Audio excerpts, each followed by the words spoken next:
Ryan Reynolds here from Mint Mobile. I don't know if you knew this, but anyone can get the same premium wireless for $15 a month plan that I've been enjoying. It's not just for celebrities. So do like I did and have one of your assistants switch you to Mint Mobile today. I'm told it's super easy to do at mintmobile.com/switch. Upfront payment of $45 for 3-month plan, equivalent to $15 per month required. Intro rate first 3 months only, then full price plan options available. Taxes and fees extra. See full terms at mintmobile.com. More rewards, more savings. With American Express Business Gold, earn up to $395 back in annual statement credits on eligible purchases at select shipping, food delivery, and retail subscription merchants. Enjoy the benefits of membership with the Amex Business Gold Card. Terms apply. Learn more at americanexpress.com/business-gold. Amex Business Gold Card. Built for business by American Express.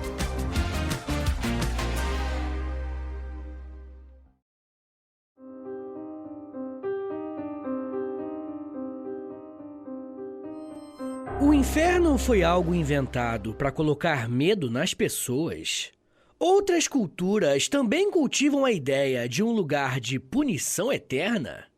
Essas são apenas algumas perguntas que podemos nos fazer quando estudamos com mais atenção a história do inferno. E eu sei que falar que vamos estudar a história do inferno pode parecer algo estranho, mas como eu sempre digo, a história, enquanto ciência, pode ser usada para estudar qualquer coisa que envolva aquilo que o ser humano criou, tocou e modificou. A ideia de inferno está inserida nessa mesma lógica. E eu quero lembrá-los que eu sempre uso fontes e autores confiáveis, beleza? As fontes que eu utilizei estarão na descrição desse episódio. Em geral, o trabalho do historiador evita fazer generalizações. Afinal, a história é uma disciplina que estuda a ação do homem localizado no espaço e no tempo. Mas pensar no inferno atrapalha um pouco essa lógica, tá ligado? A crença no inferno parece extrapolar o tempo e o espaço, e ela representa uma relação do homem com aquilo que ele não entende. Eu tô falando do pós-morte. Precisamos investigar um pouco mais essa questão, porque ela faz parte das nossas crenças enquanto sociedade. Vocês já pararam para pensar que acreditar que existe um lugar para o qual nós vamos todos, seja o inferno ou o paraíso, é uma habilidade incrível que nós desenvolvemos? Essa crença tem relação com a nossa percepção da vida. Diferentemente dos animais, nós humanos sabemos que estamos vivos. E até aí, tudo bem. O problema é que a gente também sabe que vai morrer um dia. Em outras palavras, nós temos consciência do tempo. Nós podemos falar, eu fui feliz em tal momento, quando a gente lembra do passado. A gente pode dizer que algo está doendo, o que nos remete a uma dor do presente. E por fim, quando acreditamos que amanhã será melhor, é o futuro que nos faz agir. Se nós vivêssemos apenas com a consciência do presente, não teríamos a necessidade de criar histórias como o céu e o inferno. E muitos podem pensar que isso não é algo importante, mas é inegável que as crenças humanas que moldaram a ideia de inferno é uma das que mais sobreviveram ao longo dos anos. As histórias que fazem referência ao pós-morte agem diretamente sobre a realidade. E nesse caso, quando eu falo realidade, eu não estou falando de uma verdade escondida por trás das aparências. Não, gente, eu digo realidade no sentido do dia a dia, da vida de cada um. Crer que existe algo após a própria morte afeta diretamente a vida em si. E deixa eu dar um exemplo para ficar mais claro. Quando o Joãozinho acredita que a vida não acaba com a morte, ele provavelmente tem algum tipo de fé religiosa. Logo, ele vai direcionar as suas ações para alcançar o paraíso. E por outro lado, ele sabe que determinadas ações ou omissões podem levá-lo para o oposto do céu, o inferno. E o que eu tô querendo dizer, gente, é que uma crença pode moldar a forma que nós seres humanos vivemos, tá? Não é depois da morte, é na vida em si. É como se algo que acreditamos se materializasse nas nossas ações. E é por isso que eu quero te levar a entender como que o conceito de inferno foi aparecendo e se transformando ao longo do tempo. A palavra inferno tem origem latina. O termo infernum, em latim, significa profundezas, mundo inferior. Infernum, por sua vez, deriva de outra palavra latina, inferus, que significa inferior ou abaixo. Beleza, mas vocês já entenderam que inferno significa o submundo, aquilo que não está na superfície. Os romanos antigos acreditavam que a Terra era composta de camadas, e inferno se referia à camada mais baixa, o mundo subterrâneo ou o reino dos mortos. Mas não eram só os romanos que tentavam lidar com as questões do submundo. Os hebreus utilizavam o termo Sheol para dizer algo muito semelhante, ou seja, o mundo subterrâneo, ou o lugar onde as almas vão após a morte. Até hoje, quando pensamos em inferno, a imagem que nos vem à mente é algo embaixo da terra, e a origem disso vem dos hebreus e dos romanos. Então, a palavra Sheol é um conceito antigo para se referir ao mundo subterrâneo. Porém, o Sheol não é um lugar de recompensa ou punição específica. A melhor definição para o Sheol seria um estado de sombras, escuridão ou inconsciência, onde todas as almas justas e ímpias vão após a morte. É uma espécie de mundo dos mortos, uma região abaixo da terra onde as almas estão separadas do mundo dos vivos. Inicialmente, o Sheol era visto principalmente como um local de repouso tranquilo e inerte para todos os mortos. Mas, com o tempo, surgiram interpretações mais variadas, especialmente em livros que vieram depois do Antigo Testamento, onde algumas passagens começaram a sugerir uma ideia de retribuição diferenciada após a morte. Ou seja, os justos sendo recompensados e os ímpios enfrentando consequências negativas. Apesar da ideia de Sheol aparecer com mais força na tradição judaica, o conceito tem semelhanças com outras concepções de mundos subterrâneos encontradas em outras culturas antigas, como o Hades na mitologia grega e o Duat na mitologia egípcia. Porém, todas essas crenças mitológicas e religiosas vão servir de base para a criação do inferno como conhecemos hoje.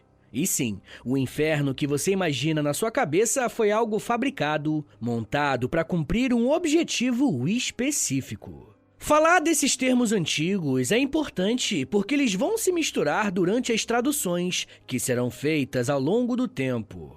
Por exemplo, quando os judeus fizeram a tradução da Bíblia hebraica para o grego helenístico, qual palavra eles utilizaram para traduzir o termo Sheol? Sim, Hades. Significa que Hades e Sheol são a mesma coisa? Não, mas toda tradução é também um exercício de aproximação cultural. Na mitologia grega, Hades é o deus que governa o mundo subterrâneo e também é o reino dos mortos. Ele é filho dos titãs Cronos e Reia, e irmão de Zeus e Poseidon. Após a vitória dos deuses olímpicos contra os titãs na Titanomáquia, Zeus, Poseidon e Hades dividiram o mundo em 3 partes. Com Zeus governando o céu, Poseidon governando o mar e Hades tornando-se o governante do submundo. Apesar de haver algumas diferenças teológicas, Hades é próximo o suficiente do termo Sheol.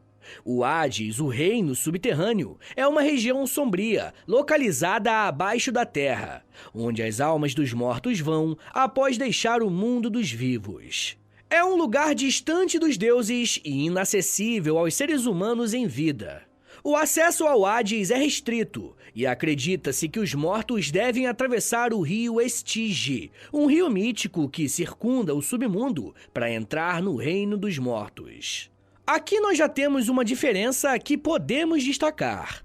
Diferentemente do Sheol, que é mais um estado de inconsciência e repouso, o Hades grego é um lugar habitado por várias entidades e figuras mitológicas. No Hades encontram-se os juízes dos mortos, que é Radamanthus, Minos e Éaco, que julgam as almas dos falecidos e determinam as suas recompensas ou punições.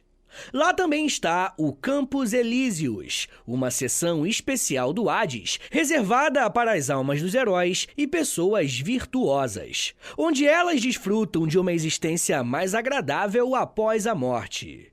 E, por fim, o Tártaro, uma parte sombria e profunda do Hades, onde as almas dos piores criminosos e titãs derrotados são punidas por suas ações.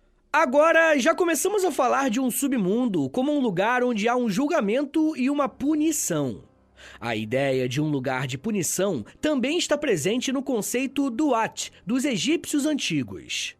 Na mitologia egípcia, o Duat é o nome dado ao reino dos mortos e representa o mundo subterrâneo para onde as almas dos falecidos viajam após a morte. É essencialmente a versão egípcia do conceito de vida após a morte, onde a jornada da alma continua em um outro plano de existência.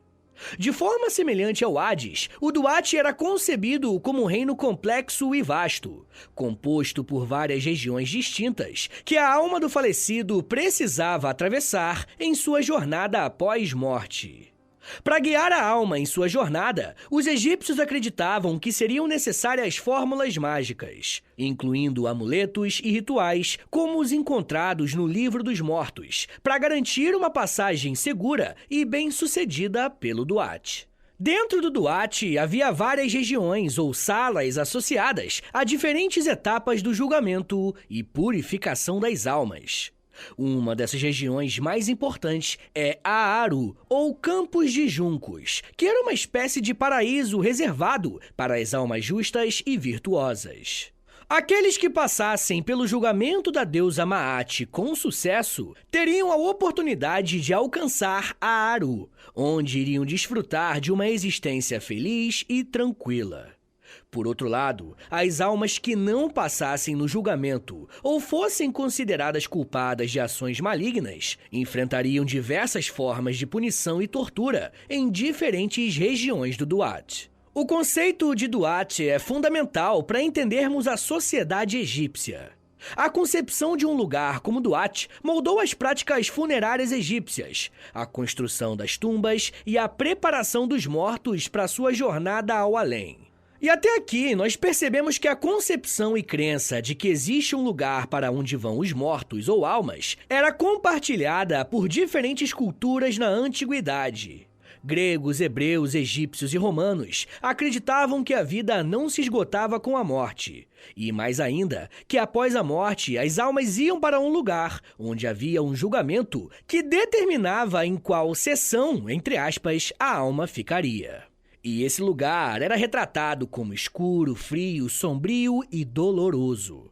Em geral, estamos falando de um lugar que ninguém gostaria de estar, vivo ou morto. Beleza, mas o que determinava se uma pessoa iria ou não iria para esse lugar? A vida dela. E isso é muito interessante de pensar, né? Porque a ideia de que existe vida após a morte é capaz de fazer aquilo que a vida aqui na Terra não deu conta de garantir, né? Por exemplo, uma pessoa que praticou uma série de crimes a vida inteira, fez escolhas ruins e prejudicou várias outras pessoas. Essa pessoa, sem dúvida, receberia sua punição após a morte. As pessoas da antiguidade não eram bobas e nem ingênuas de acreditar que a vida é justa. Então, era necessário para o bom funcionamento social que houvesse um lugar onde a justiça realmente funcionasse. Se não pagar em vida, paga em morte. Dentro dessa lógica, o inferno pode ser visto como uma forma de fazer justiça. Uma justiça perfeita, porque é só na morte que nos igualamos todos. Com o cristianismo, o conceito de inferno vai se tornar mais sofisticado. O pagamento pelos erros será eterno. A vida acaba, mas a morte não. À medida que a igreja crescia e ia cristianizando o Império Romano, se tornou cada vez mais necessário fazer traduções da Bíblia para o latim, o idioma oficial dos romanos. Um homem chamado São Jerônimo fez uma das traduções mais importantes, conhecida como Vulgata Latina. Nela, o termo usado para traduzir a palavra hebraica Sheol, como vimos, foi infernos. E o mesmo foi feito com o termo grego Hades. E lembrando aqui que o hebreu era o idioma original da Bíblia hebraica e o grego o idioma original do Novo Testamento. A tradução de São Jerônimo unificou os termos Sheol e Hades em um só, inferno. Ao mesmo tempo, ele criou uma continuidade entre o Antigo e o Novo Testamento. Ao fazer a tradução, São Jerônimo acabou tirando algumas questões próprias do sentido grego e hebraico, o que é comum de acontecer em algumas traduções. No inferno cristão, por exemplo, apenas algumas pessoas vão para lá, enquanto que o Sheol era o destino de todas as almas. Essas diferentes traduções dão motivos para muitos debates entre os teólogos. Por exemplo, alguns intérpretes da Bíblia defendem que todos vão para o inferno ao morrer, mas eles estão se referindo ao inferno Sheol/Hades, lugar para onde vai toda pessoa morta. Inclusive, Jesus teria ido ao inferno, que é Sheol ou Hades, após a sua morte na cruz. Outros teólogos defendem que essa ida de Jesus ao Hades teria sido uma forma de perdoar os pecados humanos. De acordo com a tradição cristã, não faria sentido que Jesus, um homem sem corrupção, tivesse entrado no inferno. A única saída para esse problema é que Jesus foi ao inferno para salvar os homens da morte eterna, gerada pelo pecado original de Adão. Assunto que eu já tratei no episódio que tá aqui no feed do História em Meia Hora sobre cristianismo. Eu recomendo bastante que você ouça depois que você terminar isso daqui. Pessoal, eu quero te explicar mais como que a ideia de inferno, como conhecemos hoje, foi moldada pela literatura.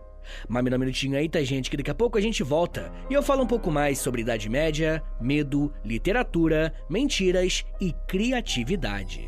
Segura aí, que é um minutinho só.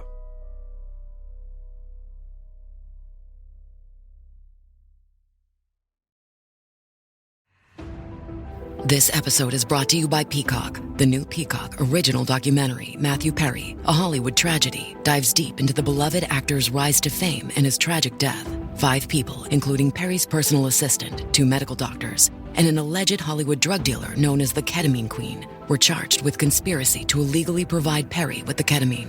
Explore the details of the case in this heartbreaking special, streaming now only on Peacock. This episode is brought to you by Indeed. When your computer breaks, you don't wait for it to magically start working again. You fix the problem. So why wait to hire the people your company desperately needs? Use Indeed's sponsored jobs to hire top talent fast. And even better, you only pay for results. There's no need to wait. Speed up your hiring with a $75 sponsored job credit at Indeed.com/podcast. Terms and conditions apply. Pessoal, eu queria pedir um favor que vai ajudar muito o meu trabalho e não vai custar nada pra vocês. O História em Meia Hora é um podcast exclusivo Spotify. E para essa parceria continuar sendo frutífera, os números são importantes. Por isso eu queria te pedir para clicar em 3 coisinhas aí no seu Spotify. Primeiro, nas estrelinhas. Dá 5 estrelinhas aí pra gente na avaliação, por favor, porque a avaliação é o que mais ajuda o podcast a chegar em outras pessoas. Segundo, já aproveita e clica em seguir. E se você quiser receber no seu celular um aviso de quando tem episódio novo, clica também no sininho. Mas claro, só se você quiser. Obrigado de coração pela ajuda e continue com o episódio.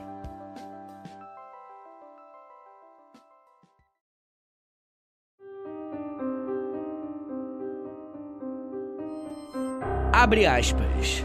Por mim, se vai a cidade dolente. Por mim, se vai a eterna dor. Por mim, se vai a perdida gente. Justiça moveu o meu alto Criador, que me fez com o divino poder, o saber supremo e o primeiro amor. Antes de mim, coisa alguma foi criada, exceto coisas eternas, e eterna eu duro. Deixai toda esperança, vós que entrais. Fecha aspas. Esse é o trecho final do canto 3º da obra Divina Comédia, do Dante Alighieri. Durante a Idade Média, a Igreja foi uma das personagens mais importantes e influentes do mundo. Muita gente acha que essa importância se dá apenas no campo da política e da economia, mas também precisamos lembrar que a Igreja moldou diretamente a cultura dessa época. E para isso, precisamos falar da obra Divina Comédia. Ela foi fundamental para moldar a nossa imagem sobre o inferno. E muito provavelmente, tudo aquilo que imaginamos desse lugar se deve à força poética da obra de Dante Alighieri. Beleza, mas que obra e que autor é esse? O Inferno, de Dante Alighieri, é a primeira parte da sua obra-prima, a Divina Comédia, escrita no século XIV. A Divina Comédia é uma obra poética épica que descreve a jornada espiritual de Dante, e sim, o próprio autor, através do inferno, do purgatório e do paraíso. Dante foi um poeta italiano e filósofo, considerado uma das maiores figuras da literatura italiana e mundial. E essa obra não apenas influenciou o imaginário moderno sobre o inferno, como também foi fundamental para a literatura italiana. Ela é considerada a origem do idioma italiano moderno. Na parte Inferno, Dante narra sua viagem pelo reino dos mortos, acompanhado pelo poeta romano Virgílio, que atua como seu guia. O poema começa com Dante se perdendo em uma selva sombria e sendo confrontado por uma fera que simboliza o pecado e a corrupção. Nesse momento, Virgílio aparece para guiá-lo em uma jornada através dos 9 círculos do inferno, cada um representando um grau específico de pecado e punição. E aqui nós já podemos ver algumas semelhanças com os termos Sheol e Hades, um lugar sombrio e que possui diferentes graus dentro dele. A novidade é que esse lugar é um lugar de pecadores, e cada um desses graus está destinado a um determinado tipo de pecador. Os graus do inferno de Dante são conhecidos também como círculos do inferno, e estão organizados da seguinte forma: primeiro, o limbo, reservado para as almas que não foram batizadas e aqueles que viveram antes do nascimento de Cristo, como filósofos e sábios pagãos. Em segundo é a luxúria, para aqueles que pecaram através do excesso de paixões e desejos sexuais. O terceiro é a gula, para aqueles que pecaram por indulgência excessiva na comida e na bebida. O quarto círculo do inferno é a avareza, para os avarentos e aqueles que desperdiçavam as suas riquezas. O quinto é a ira, para aqueles que pecaram através da raiva e da violência. O sexto círculo é a heresia. Esse é para os hereges, aqueles que mantiveram as suas crenças religiosas consideradas contrárias à fé cristã. O sétimo é a violência, dividido em 3 subcírculos, para os violentos contra o próximo, os violentos contra si mesmos e os violentos contra Deus, a natureza e a arte. O oitavo é a fraude, dividido em 10 bolsões para os mentirosos, trapaceiros, sedutores, simoníacos, que é basicamente quem vende cargo religioso, adivinhos, corruptos, hipócritas, ladrões e conselheiros malévolos. E, por fim, o 9º e último círculo do inferno é a traição, para aqueles que traíram uma confiança especial, como traidores de parentes, pátria, hóspedes e benfeitores. Cada círculo é representado de forma realista, ao mesmo tempo que simbólica, com almas sofrendo punições específicas relacionadas aos seus pecados. Uma das cenas mais fortes do texto é o círculo destinado aos suicidas. Aqueles que haviam tirado a própria vida no inferno eram condenados a se tornarem árvores, que seriam bicadas pelas imensas aves mitológicas. Dante se depara com uma dessas árvores, que lhe conta a própria história, abre aspas. Quando alguma alma se separa do seu corpo por vontade própria, Minós a manda para a 7ª foz. De lá, cai nesta selva escura, brota como uma semente e cresce, até tornar-se um espinhoso arbusto. As arpias nutrem-se de nossos galhos, e assim nos trazem eterna e intensa dor. Fecha aspas. A descrição do inferno de Dante também inclui uma visão ampla da sociedade e da política da época, com críticas sociais e políticas sendo inseridas na narrativa. O poema aborda questões morais, teológicas e filosóficas, refletindo as crenças e valores da época medieval. A sua obra teve um grande impacto na compreensão do inferno no cristianismo e na cultura ocidental como um todo, influenciando a representação artística, literária e teológica do inferno até os dias atuais. O inferno é um conceito presente também em outra religião monoteísta muito importante, posterior ao cristianismo. Eu estou falando, é claro, do Islã. Para os muçulmanos, o inferno recebe o nome de Jahannam, e assim como no cristianismo, o inferno no Islã é considerado um lugar de punição para aqueles que rejeitam a fé em Alá e persistem no pecado durante as suas vidas terrenas. O Alcorão, o livro sagrado do Islã, descreve o inferno como um lugar de fogo intenso, sofrimento e tormento para os pecadores. As descrições do inferno no Alcorão são vívidas e detalhadas. Ele descreve Jahannam como tendo 7 portões e sendo habitado por anjos que são responsáveis por infligir punições aos pecadores. Aqueles que são condenados ao inferno enfrentarão punições proporcionais aos seus pecados, e a intensidade do sofrimento pode variar dependendo do grau de maldade das ações cometidas. E sim, pessoal, é bem parecido com a descrição do Dante, mas aqui a gente está falando de mais de 600 anos antes da Divina Comédia. No Islã, a crença no inferno é vista como um lembrete importante sobre viver de acordo com os mandamentos de Alá e evitar sempre o pecado. Aqueles que seguem os ensinamentos do Islã e buscam a misericórdia de Alá podem esperar alcançar o paraíso, que é Jannah, após a morte, onde desfrutarão de felicidade eterna e recompensas. E é importante ressaltar que o Islã enfatiza a misericórdia e o perdão de Alá, e aqueles que sinceramente se arrependem dos seus pecados têm a oportunidade de serem perdoados. No entanto, a decisão final sobre quem entra no inferno e quem é admitido no paraíso está nas mãos de Alá, e ele é o juiz supremo de todas as ações humanas. As crenças sobre o inferno no Islã têm um papel importante na motivação dos crentes a aderir à moralidade e ética islâmicas e a buscar a salvação no dia do juízo final. Essa crença na vida após a morte, com a recompensa do paraíso e a punição do inferno, é fundamental para o sistema de crenças islâmicas e tem implicações significativas para a conduta dos muçulmanos durante as suas vidas. Então, vamos lá. No Islã, estão presentes as mesmas ideias. O inferno como um lugar de sofrimento e julgamento. E o que é julgado? As ações em vida. E eu acho que tá claro, né, pessoal? Que a ideia de inferno carrega em si um componente moral e ético, presente em todas as culturas que o conceito se desenvolveu.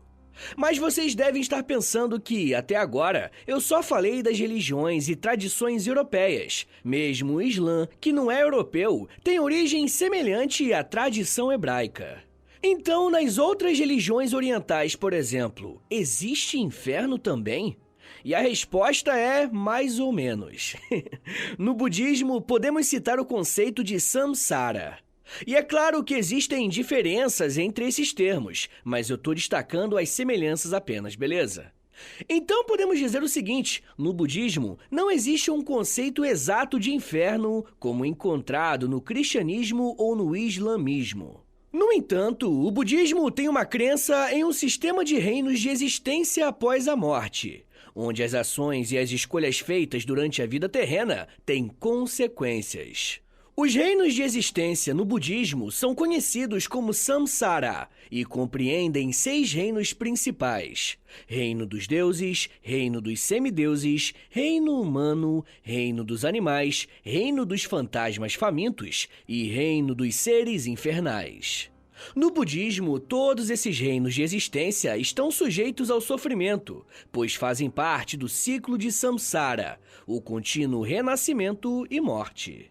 A libertação desse ciclo é alcançada através do despertar espiritual, mais conhecido como nirvana, que é a cessação do desejo e do apego que impulsionam o samsara.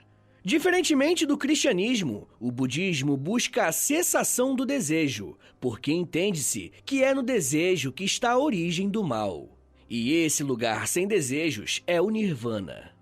No cristianismo não se busca a cessação do desejo, mas a orientação do desejo para o bem, para a ação boa, aquela desejada por Deus. As pessoas que conseguirem fazer isso não chegarão ao nirvana budista, mas ao paraíso cristão. Um lugar de eterna felicidade, o oposto do inferno. Pessoal, vamos fazer um resumão do que a gente viu hoje aqui nesse episódio? Vamos lá. Bem, nós começamos abordando um pouco melhor sobre o conceito de inferno. Vimos na introdução que nós humanos criamos esses mitos muito provavelmente com o objetivo de dar um sentido para a vida e também para organizar a vida em sociedade. A possibilidade de ir para um lugar sombrio, onde seria pago todos os crimes, fazia com que as pessoas tivessem uma orientação para as suas ações em vida.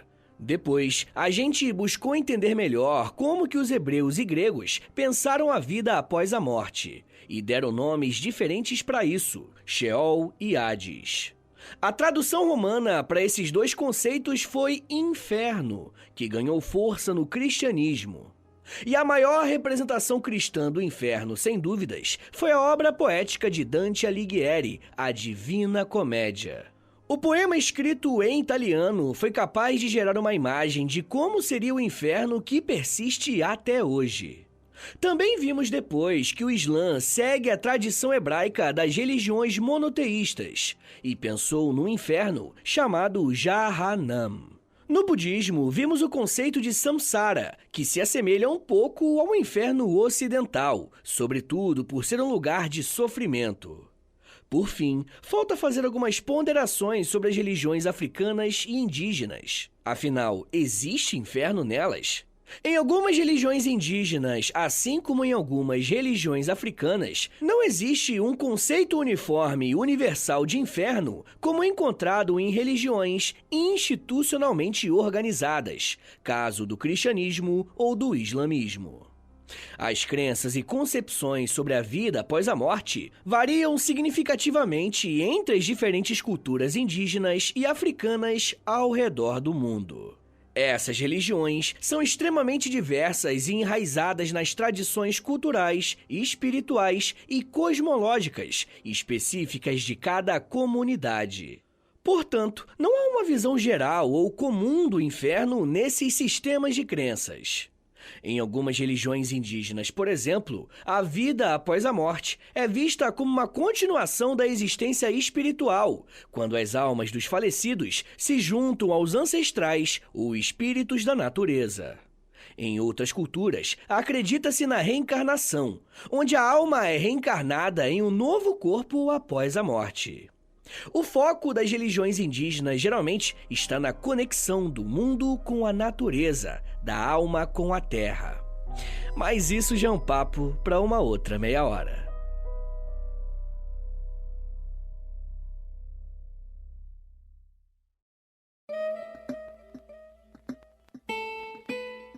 Senhores, muito obrigado por terem vindo até aqui. Meu nome é Vitor Soares e sou professor de História. E você acabou de ouvir o História em Meia Hora. E, rapaziada, dá uma moralzinha aí, compartilha esse episódio, por favor. Posta nos stories do Instagram e aí me marca no @História em Meia Hora. Ou você pode também postar no Twitter e aí você me marca no @H30podcast, que aí eu já te mando uma mensagem agradecendo, tá bom? Se você gosta do História em Meia Hora, se você quer ver esse podcast por muito tempo de pé ainda, toda quarta e todo sábado, lançando episódio novo, bonitinho, dá uma chance pro nosso Apoia-se, rapaziada. Por favor, entre em apoia.se/História em Meia Hora, porque lá tem quase 100 episódios exclusivos pra quem apoia. E claro, né, quando você apoia hoje, você tem acesso a todos eles. E todos os que vão sair enquanto você for apoiador, tá bom? Também tem Clube do Livro, tem conteúdo diário no Instagram, depende do nível lá, né, do plano que você assinar lá no Apoia-se, beleza? Mas claro, né, eu só quero que você assine caso você queira e possa ajudar, tá bom? Rapaziada, o História Meia Hora também tem a parceria com a Loja, tá bom? LOLJA, Loja. Entra no site deles, é loja.com.br, digita História Meia Hora, que você vai ser transportado aí tecnologicamente pra nossa lojinha, tá? Tem camiseta, moletom, tem vários produtos bem legais, tudo original do História Meia Hora, tá bom? E óbvio, né? Quando você compra uma roupa dessa, você fica gatão, gatona e ainda ajuda o meu trabalho. Mas rapaziada, se você quiser mandar um e-mail pra mim, quer falar comigo pra alguma coisa, anota aí meu e-mail e o meu Pix. Qualquer valor é mais do que bem-vindo, agradeço demais. É historiaemmeiahora@gmail.com. Uma coisa que eu vou te pedir agora, isso aqui não custa nada, tá bom? É de grátis, pô, é só um minutinho da tua vida aí, não custa nada. Eu te dou tantos minutos, tantas meia horas aí de estudo, pô, pelo amor de Deus. Dá uma moralzinha aí, clica no perfil do Spotify, aí do História em Meia Hora, clica em 5 estrelinhas, pra você avaliar o nosso podcast em 5 estrelinhas, depois você clica em seguir, e por último você clica no sininho, que o sininho vai enviar uma notificação pro seu celular quando tiver episódio novo. Eu também quero te convidar a conhecer o meu outro podcast, é o História pros Brother, que eu faço com Alexandre Níquel. Também é de história, mas é mais de humor, hein? Pelo amor de Deus. É uma pegada um pouco diferente daqui, tá bom? Então é isso, gente. Me siga nas redes sociais. É @Prof. Vitor Soares no Twitter, no Instagram e no TikTok. Eu tô sempre lá no TikTok fazendo uns videozinhos educativos. Tá bom, gente? Então é isso. Muito obrigado, um beijo, até semana que vem! E valeu!